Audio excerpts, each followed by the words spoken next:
16 août. 1 Corinthiens chapitre 10 verset 14 à chapitre 11 verset 12.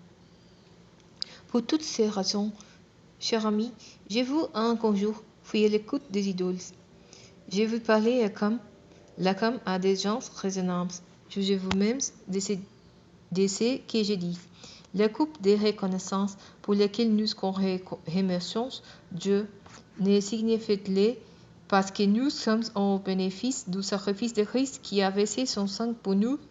Et le pain que nous rompons ne signifie-t-il pas que nous sommes au bénéfice du corps de Christ offert pour nous?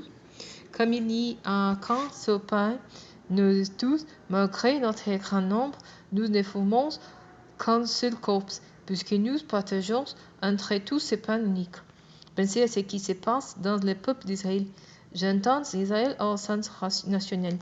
Ceux qui mangent les victimes offertes sans sacrifice ne sont-ils pas au bénéfice du sacrifice offert sur l'autel? Cela signifierait-il qu'un bien, parce qu'il est sacrifié à un idole, prend une valeur particulière, ou que l'idole est quelque réalité? Certainement pas. Mais je dis que les sacrifices d'espèces sont offerts à des démons et à ce qui n'est pas Dieu. Oh, je ne veux pas que vous ayez quoi que ce soit de commun avec les démons. Vous ne vous pouvez boire la coupe du Seigneur et en même temps à celle des démons. Vous ne pouvez pas manger à la table du Seigneur et à celle des démons. Ou bien, voulons-nous provoquer le Seigneur dont l'amour est exclusif?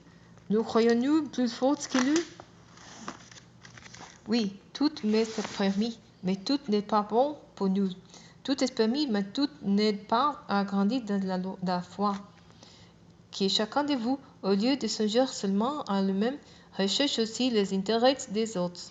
Vous pouvez manger de tout ce qui se vend en marché sans vous poser de questions, par scrupule de conscience, sur l'origine de ces aliments. Que la terre et ses richesses appartiennent au Seigneur.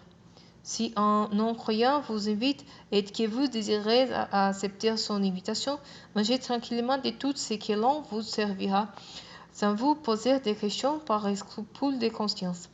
Mais si quelqu'un vous dit, cette viande a été offerte en sacrifice à un idole, alors ne mangez pas à cause de celui qui vous a prévenu et pour des raisons de conscience. Par conscience, j'entends évidemment non la vôtre, mais la sienne. Pourquoi? En effet, exposerai-je ma liberté à être condamnée du fait qu'un autre a des scruples de conscience? Si je mange en remerciant Dieu, pourquoi serais-je critiqué au sujet d'un aliment pour lequel je rends grâce à Dieu? Ainsi, que vous mangez, que vous buvez, bref, quoi que soit que vous fassiez, faites tout pour la gloire de Dieu. Mais que rien d'entre votre comportement ne soit une occasion de chute, ni pour les Juifs, ni pour les princes, ni pour les membres de l'Église de Dieu. Agissez comme moi qui me force, en toute chose, de m'adapter à tout.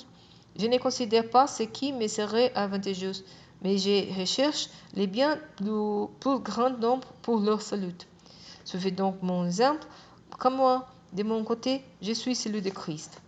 Je vous félicite de vous souvenir de moi en toute occasion et de maintenir fidèlement les traditions que je vous ai transmises.